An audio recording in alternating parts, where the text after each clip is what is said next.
author of Greenlights, Matthew McConaughey. All right.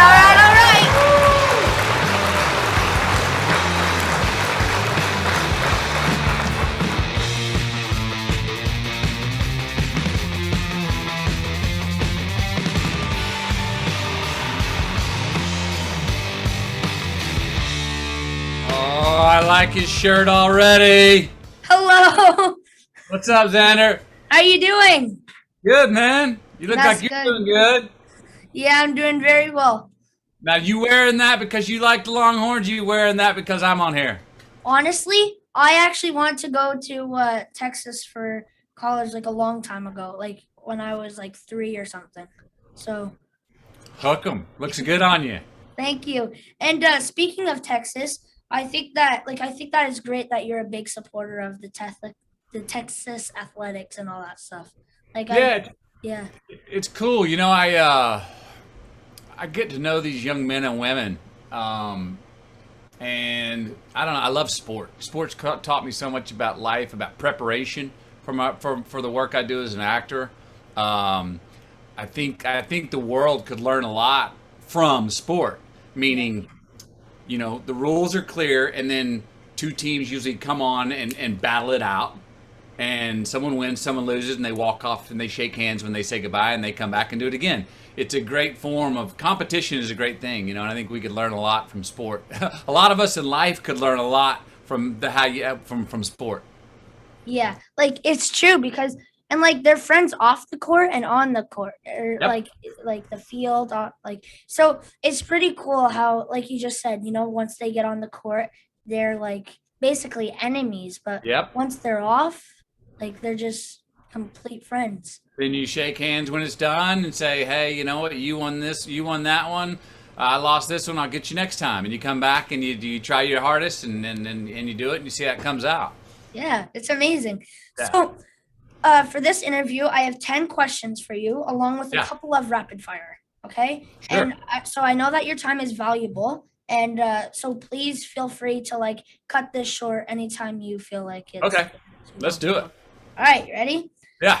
All right. So my dad read your book, Greenlights. It was an amazing book. He read it in one night, I believe. Oh, wow. Yeah. Okay. And so over the past few weeks, he's been sharing a lot of stories about the book, and like from the book Greenlights. And one of my favorite stories was like the bar story when the motorbike story, how you got your brother to pee over a guy's head. Oh, yeah. Yeah, I like that story. That's how my brother got his first motorbike, by being the highest peer. Imagine like going around saying, "Oh, I got a motorbike just because I peed over a guy's head." Yep. I mean, hey, not many people can say that, right? There's many ways to get what we want. And we at that time, my dad didn't have the money to get him a motorbike, but my brother really wanted a motorbike. And he didn't have the money, and my dad saw that motorbike over in the barn. He was like, told all the boys, he says, "Men, I'll be back." It was over an hour drive home to get Pat, my brother, and wake him up, and then an hour back. And he said, "Man, I'll be back in a few hours, and I guarantee I'm bringing back someone who can pee over your head." So and so. And my brother came back. He really had to go, and he asked my dad. He goes, "Well, I need to go." On the way there, he said, "Can you pull over?" He's like, "No, hold it." And then he showed up. He's like, "I really got to go." He goes, "Great. See if you can go over 6'6" right there." And he did. And he got the motorbike. Wow, that's amazing. And by the way, this interview right now is one of my green lights. Yes. Well, way to ask. And it's a green light for me, man. Let's as many green lights as we can have and create, the better. Yeah. So I encourage everyone to go read your book, but can you please tell us about the concept of green lights? Yeah. So if you look on the cover of the book, under that picture of me, there's a symbol of a traffic light. You see it? Put that up on screen. Take that cover off, the paper cover. Okay. And look on take that off. Yeah, right here. Yeah. So you see that? There's a traffic light, but each light is green. Yeah. Why?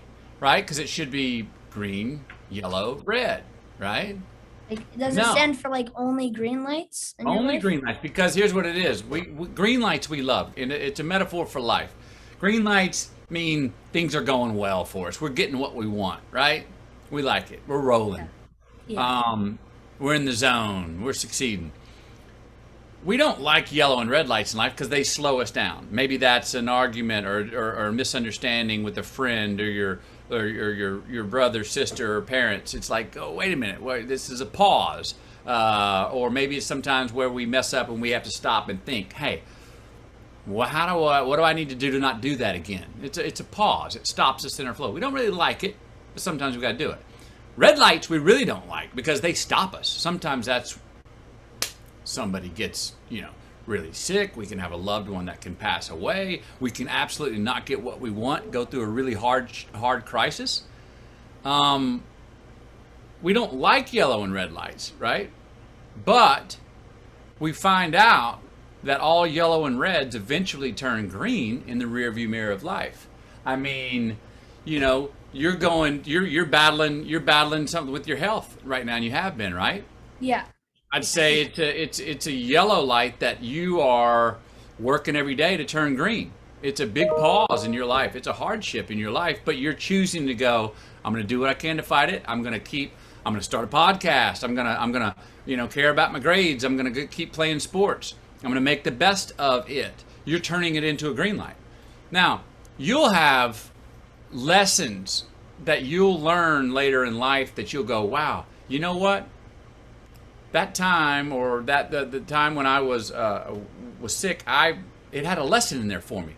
Your parents are getting certain lessons from dealing and helping you out with your health. People around you are actually, your predicament and how you're handling it is helping other people out.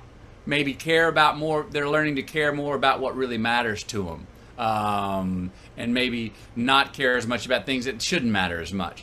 So the idea is that all yellow and red lights will eventually turn green in the rearview mirror of our life. We can look back at our hardships and go, man, that was really hard. I wouldn't want to go through it again. I wouldn't wish that on anybody. But you know what? I learned something from it. There's a lesson I learned from that hardship. And that's why all the lights are green in that traffic light, because eventually all the lights are green. Oh, that's pretty cool. That's a inspirational speech. Cool. So, the story about the treehouse that you built when you were Yeah. living with your dad in Uvalde showed a lot about your character and motivation. How high was that treehouse? And did you ever find out what happened to it? Zander, you know what? I feel like that treehouse was over 100 feet tall. But remember this, I was only 8 years old when I was building it. So you know how when you're like, how old are you now? I'm 11. You're 11.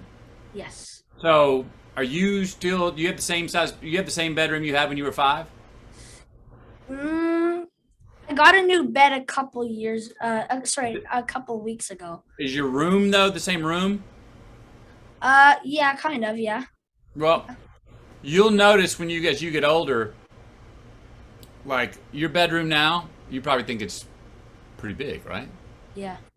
Well, when you come back, when you're in your bedroom still, or you come back to see your bedroom, and you're like 20 or 30 or 40, you're gonna come back. It's gonna seem so much smaller than it does to you now.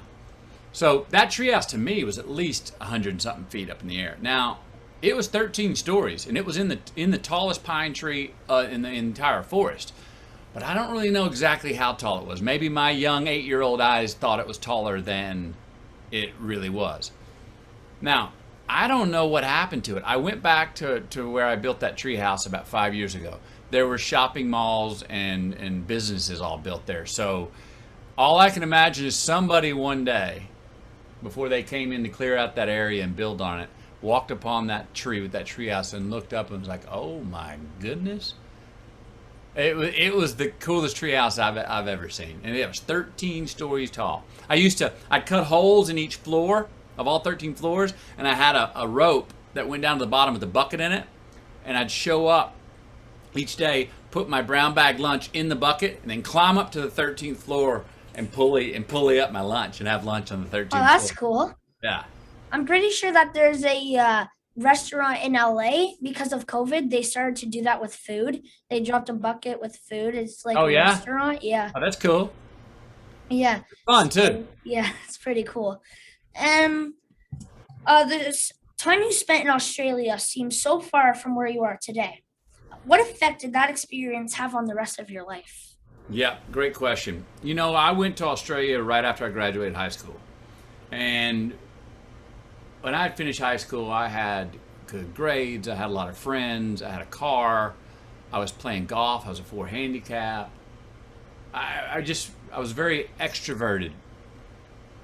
I went to Australia, and all of a sudden I was living in a little house in the middle of the desert, and there was nobody around. I had no friends. I had no car. I had no golf clubs. I didn't have a phone. I was lonely and even lost at times. Now, what was great about it, though, is that I had to deal with some hardships and some confusions over there on my own. I didn't have my friends to ask. I didn't have my parents to say, hey, what do you think about this? I had to decide for myself. And that was really intimidating and really frustrating, but it helped me become really kind of become who I am, because I had to ask myself and answer hard questions about who I was in this life and who I wanted to be and what my relationships were. I had to answer them on my own. I didn't have anybody to ask advice. And so I was forced to ask myself and spend time with myself. And that's when I really started writing down in my journals a lot, and really getting to know myself. And that was a year where I really put the pen to paper and did a lot of writing and a lot of soul searching to try and figure out who I was and figure out who I was not. And I don't know if I'd have done that.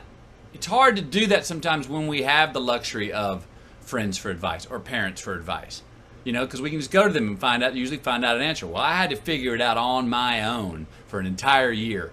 And that's helped me a lot in life, of, like I said, knowing who I am, and also dealing with hardships. After that year, there were things that I probably would have been scared to do if I hadn't gone to Australia and had that year, that after that year in Australia, I'd come up against something and I'd be like, oh, that's easy. After the year I spent with myself and the hardships I went through, this will be easy. So I had a lot more courage from it. Oh, that's really cool.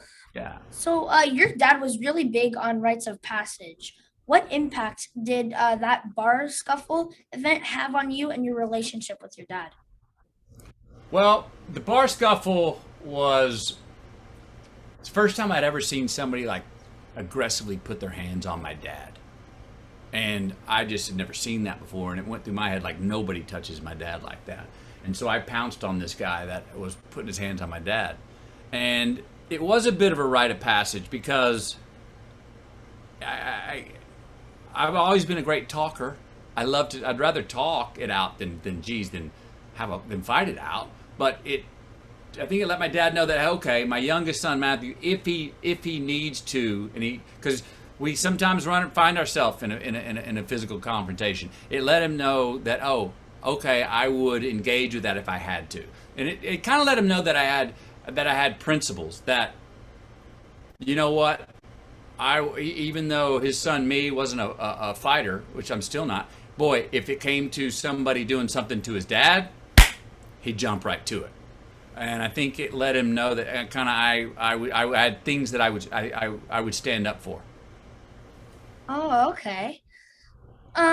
So very early in your career, Don Phillips suggested you to take some time away and come back to the industry when you were ready instead of trying to work out of desperation. Did the Yep. journey to Europe help you get there? Yes. Because when I showed up in Hollywood, I was kind of desperate. I didn't have much money, and I felt like I needed to get a job right away. And sometimes when we want something so bad, people can tell. Wow, they like, I felt like getting a job at that time was gonna be my lifeline. And Hollywood's a place that if they smell you really needing something so bad, and if someone needs Hollywood so much, they'll just be like, nah, too needy. So Don was another man in my life that gave me some great advice. He said, get out of here, go off with your friends, go ride motorcycles through Europe. Don't even think about getting a job, or don't even think about getting an agent. And I did. I went off and rode for a month. I forgot about getting an agent. I forgot about getting a job. So I show up back in Hollywood after that trip, and I was like cool with myself. I wasn't needy. I was like very present in my own skin. I was like, yeah, I'm ready to go have a meeting, but I don't have to. Well, sometimes we get more of what we want when we don't act like we need it so much. And I was able to go in and get an agent and sit down in the interview and be very calm and collected with myself and not be nervous or anxious or not showing them, oh, I really need you to represent me. If you don't represent me, I'm not going to work. No, I was just like, hey, you know what? I believe in myself. I'd like for you to represent me, but I think you should want to be my agent too. This is going to be a win-win for both of us. So I had more confidence. How like free, like how amazing did it feel to just, travel around on your motorcycle, just going around? Like how amazing was Awesome. that? It was awesome. It was me and my two good buddies. We had nothing but backpacks and a couple of little change of clothes, a couple extra t-shirts, a little bit of cash, I had a journal. That was it. And we were on motorcycles crossing all of Europe for like 30 days. Different languages, different foods, different rivers and landscapes. It was really cool. It's, I find that if you're gonna when you travel, it's awesome to go to really really nice places and stay in nice hotels. But the ones you'll remember the most are when you kind of just took the backpack and you actually went, and it was maybe a little bit of a rougher trip. Maybe you didn't have the nicest stuff. Maybe you didn't spend the most money, but boy, you remember the experience. Yeah, because like I feel the same thing. Because once you get a hotel, like that's it. You get a hotel. You relax in the pool. You go downstairs to the restaurant. But like once you're just out there on your motorcycle with, like you said, your two buddies, is way better than a hotel. Like if you think Yeah, about and I tell you what else, if you go off with your buddies and go on a motorcycle trip with not much money across Europe, when you do come back and get to stay in that nice hotel, you appreciate that nice hotel more than you did it. Yeah, before. yeah. Hey guys, here's your chance to win a copy of Matthew McConaughey's Greenlights and a chance to win a Z Podcast hoodie. All you have to do is follow my Twitter and subscribe to my YouTube. Good luck. Was it just you being confident or simply just being fearless? I'm referring to a few things, like going after the leading role in A Time to Kill, or accepting the challenge to fight Michelle in Mali, or Yeah. trying or turning down some movie roles. Well, I'm not fearless. I believe fear and being and being. I believe there's this. I think we should all. It's very smart to be scared of certain things, but that doesn't mean we have to be afraid. You know what I mean? We can be scared of something when you have some fear for something or taking a chance or a risk. It's good because you're giving the obstacle credit. You're like going, this is, if you have it in a sport, we were talking sports earlier. You go play a team. You couldn't. It's okay to have a little fear of them and going like, man, they're really good. This is going to be Yeah. hard to win. I give them credit. Now we ask ourselves, do we have the courage to say, I'm going to overcome this fear? That's the difference between saying it's okay to be scared, but don't be afraid. I also love to take dares, and I like to dare myself, see if I can pull it off. When I went for the lead role in Time to Kill, I was daring myself. I dare you, Matt McConaughey. I dare you to say, I want the lead role. I don't want this other role. I dare you to say, I'm right for the lead role. You should hire me. And I believed I was, but I was still scared to do it. But I did it. Here's the other thing. I don't like wondering what if. I'd rather try something and fail at it and not get it than not try and then go home and wonder, oh, geez, what if I would have asked for the lead role? It's regretting it. You were Yeah, I afraid would of regret it regretting. because I didn't know. It's like that wrestling match in Mali. I was scared. My heartbeat was going, but at the same time, I was going, well, if you don't wrestle, Michelle, you're never going to know If you what would won or not. happen. And I also remember saying this to myself, well, at least it's going to be a good story to tell. Yeah. So one of my favorite films of yours is We Are Marshall. It's a powerful story, and I recently interviewed a hockey player who lost most of his teammates in a bus crash. Why do you think it feels so much more devastating when the tragedy involves a team? Well, you think about, for instance, all those young men in Marshall that died in the plane crash in 1971. Each one of them had families. Yeah. Each one of them had friends. So when it's a team, it's like the web of each individual. Each individual has their own team in life, their own friends and family and lineage and aunts and uncles and sisters and brothers, and so it's also that it happened in a very immediate and tragic way. The plane went down, it crashed, everybody, you know, had moved on from this life. So it wasn't a slow death. It wasn't like, someone lived longer than others and someone died here and then someone survived. It was immediate, and it was a crash, and it was an immediate exit from this life for all of those young men and even the elders who were coaches and stuff. Um, so one, that it's so many, and each individual has their own web of friendships and family that make the tragedy seem larger, which it is because there's so many individual lives in it. And the fact that it was also a crash, it was dramatic, it was tragic, it was visual, it was scary, yeah, I think that's why. Okay, and directors love casting you in rom-coms, which did very well in the box office. How important was it for you to transition into roles like Kelly Wells, Richard Wersey Sr., and Ron Woodruff? And is there a person and story out there who you would love to portray? Good question. It was very important for me at that time because I was very successful with the romantic comedy, so successful that the dramatic roles that I wanted were not being offered to me. Like I would say I'll take a huge pay cut, and the studio would still go, no, we're not going to hire you for that role because you're the rom-com guy, Matthew. Just keep doing that. Be thankful for that. And I was thankful for that. But me personally, I was like, boy, these dramatic roles that I want to do, they feel more personal to me. They feel more like real life, how I see real life, how I engage in real life. I want to do those.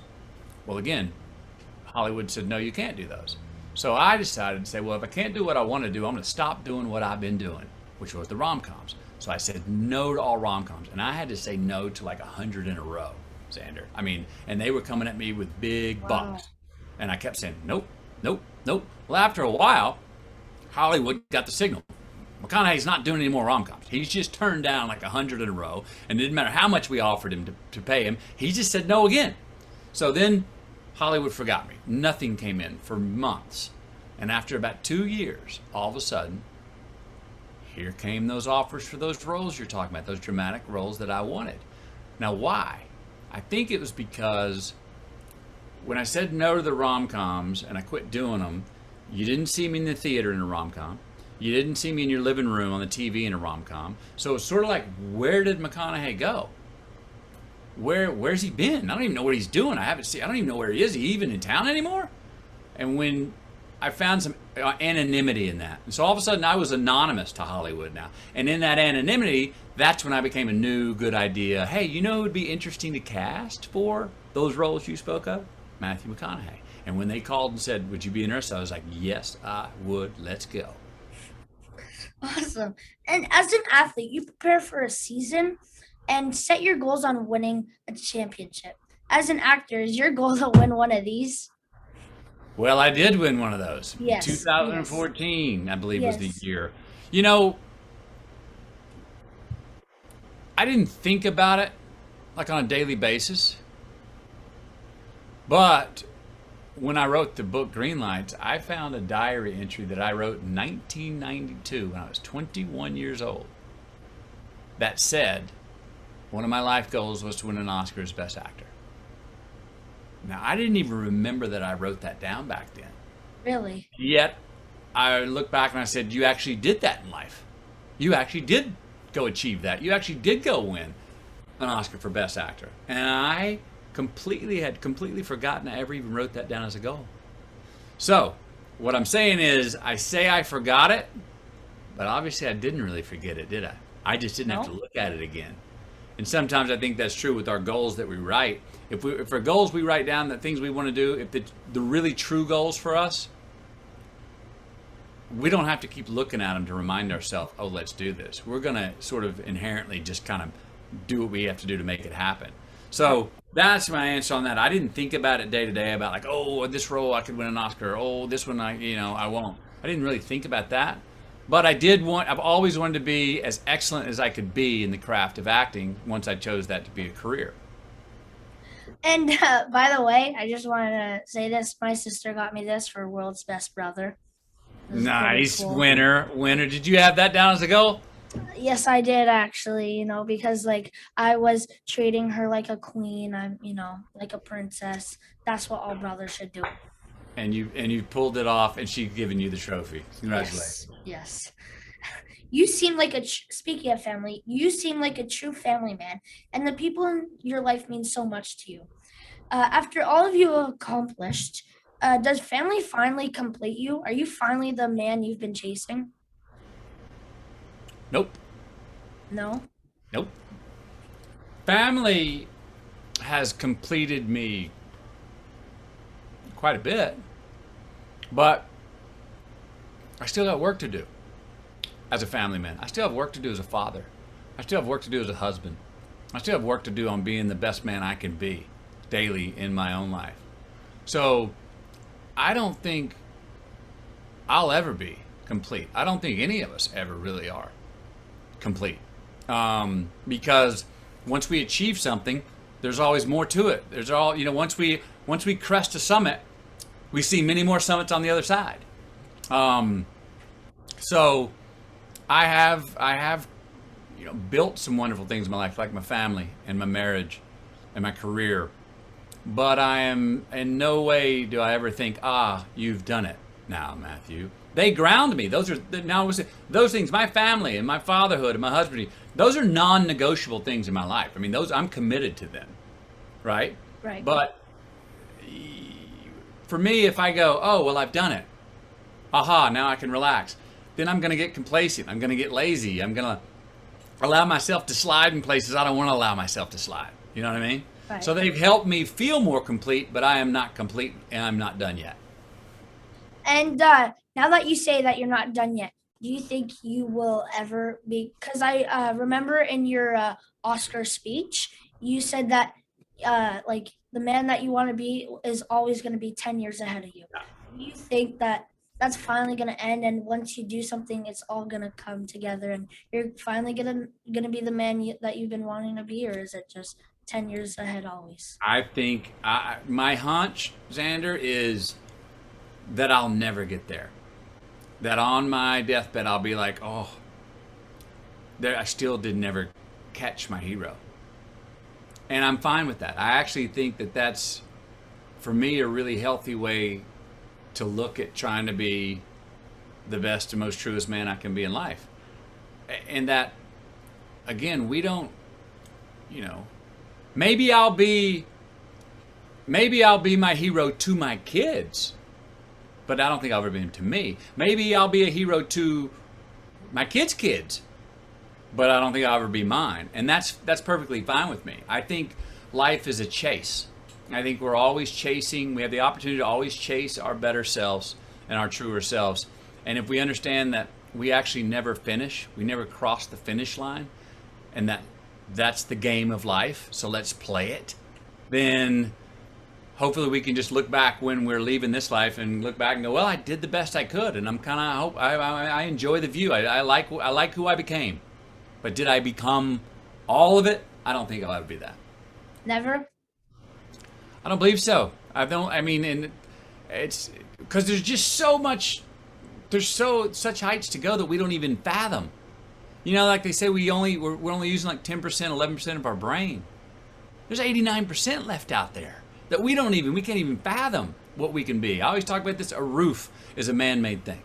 Limitations we put on ourselves. We make those up. They're not real, they're an illusion. I'm like, take the roof off, and it's like, boys, we've got so much further and higher, that we can soar as individuals and as people further than we can even imagine. So I'm never gonna be one that says, I've reached it, or one that believes, I've reached my height. Oh, okay.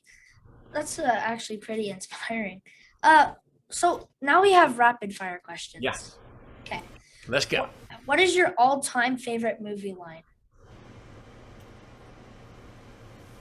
All right, all right, all right. And you know why? Oh, why? First 3 words I ever said on film, Xander. The first thing I ever said on film, and when I said them, I didn't know acting would be a career for me. I thought it might just be a hobby. I got to work a couple of nights in the summer of 1992 and never did it again. And here 30 years later, it's turned out to be a career. So those, I would say, are my favorite because they're what started in my life, what turned out to be a career. And it's like one of your most famous lines. I'll say another one, though, from a film called Judge Roy Bean. I think Judge Roy says, "Life is vexing enough not to have to deal with hypotheticals." I always thought that was funny. Pickup truck or sports car? Pickup truck. Private jet or jet stream? And do you still have canoe? I do still have the canoe. It's right. I'm in the Smithsonian right now, which is my 4th Airstream. The canoe's right over there, actually in front of me. It's right there in the driveway. I was in it yesterday with my kids, telling That's stories. cool. Private jet or what? Or jet stream? No, private jet. If I can pull it off. You're quite an athlete. What is the sport that you would like to excel in the most? Well, it used to be golf. I got down to a 4 handicap, and I had the mentality for golf, and I had the poise and the commitment for golf. It's the game that I think I most have the ability to be really good at.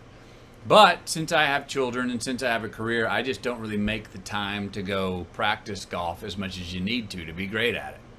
But golf would be the one that I really love, the psychology of golf. Yeah, because honestly, I think that golf is nice and peaceful. It's like a nice sport. You're out in the nature and you're playing a sport at the same time. So I think that. And who is your competition in golf? The course. Right. Because it's really not me playing against you. It's who plays the course the best. You know, what it will give you, what it won't give you. Who plays the elements? Where's the wind? How's my lie? You know, so it's a dance. It's not just all aggression, but yet you still have to be very powerful. And so when are you aggressive on it? And when do you say, no, you know what? I'm not going to try and get to the green over that lake out of these trees. I'm actually going to take my medicine and punch it out in the fairway and just maybe lose 1 stroke instead of taking the chance to lose 3. It's a great mental game. So what is your favorite destination in the world to travel to?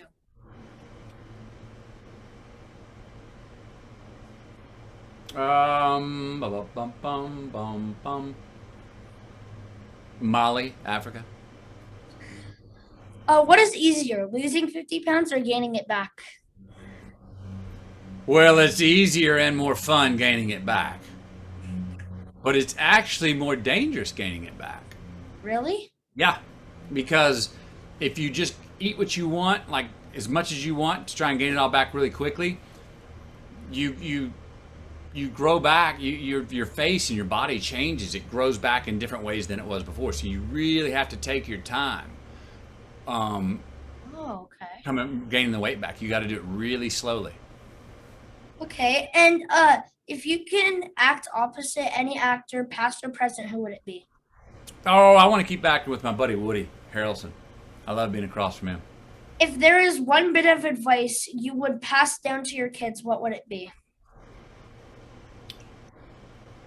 All right. Is it okay if I say one minor cuss word? One minor cuss word? Yes. Okay. My dad told me this when I was 19.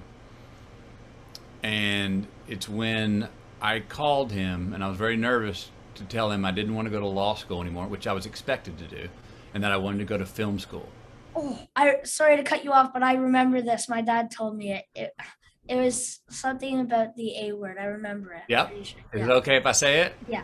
Okay. When I told him I wanted to go to film school, and he said to me, "Are you sure that's what you want to do, son?" And I said, "Yes, sir." He paused, and then he said these 3 words to me: "Don't half-ass it." That's right. Maybe that's 4 words, but don't half-ass it. It's a really good one. It's like whatever we do in life, you know what I mean? Whatever we're gonna say, hey, I'm committed to doing this. Be committed to it. You know what I mean? Even if things we don't want to do. If we're like, it's like, sometimes you probably don't want to do your homework, right? But you got to do it. So if it's like, well, I got to do it. So if I'm going to do it, I might as well do it as well as I can, because I got to do it.